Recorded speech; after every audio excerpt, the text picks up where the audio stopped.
Hi there, welcome to Planet Geek. My name is Troy, and I'd like to thank you for checking out my latest video review.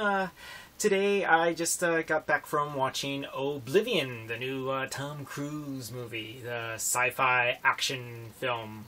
My initial thoughts of the movie, I was kind of excited to see it. Visuals looked kind of neat and all that sort of thing. And you know what? Hey, big box office sci-fi movies.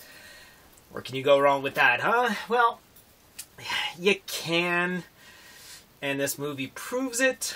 Now visually, the movie's great. Really cool sets, really cool costumes, really cool props.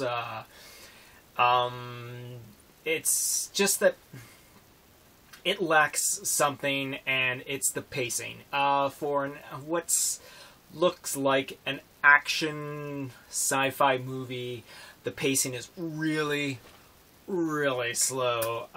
There's a lot of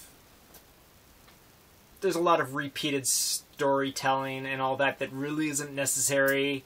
There's a sequence at the beginning that is basically brought up again halfway through the movie where you're like, well, why did we need to know it twice? There's some flashback scenes that sort of whatnot. There's a couple of loopholes that are like plot holes, sorry, that are a little tough to swallow.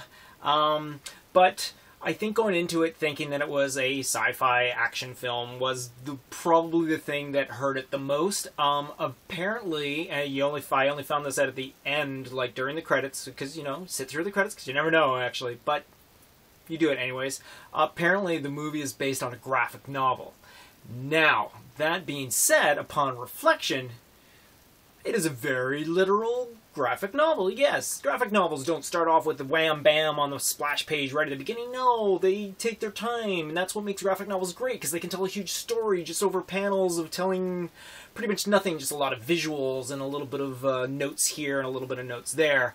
This is what this movie does. It takes a while to get into the action. The action is a couple of really cool splash pages, but then it slows back down again, and then, well, there you go. So visually, a very pleasing movie. It's really kind of cool. It runs just over the 2-hour mark, so it's not that much time invested in it. And you know what? Like I said, I kind of enjoyed the movie and I kind of didn't. So it's kind of hard to say whether or not that is. So if you're looking for a big budget actions from start to finish, this is not it. If you're looking for slowly paced, drawn out sci-fi movie that unfortunately halfway through the movie gets really predictable and you can kind of judge how it's going to go from that point on, and nothing really seems to be very surprising from that point on, go see it.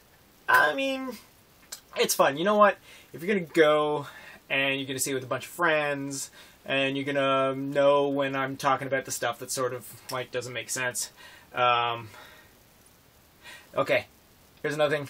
There's a lot of typical Tom Cruise. You know, Tom Cruise just running. A lot of Tom Cruise running. And every single time he started running, I was chuckling to myself. So it's kind of fun. So, like I said, it wasn't complete loss, but you know what? It wasn't what I was expecting. So, there you go. Remember, graphic novel. So, if you like any of my other stuff, check me out on Twitter and Tumblr under Zombie Tony Stark. And till the next time I see ya, I'll see ya.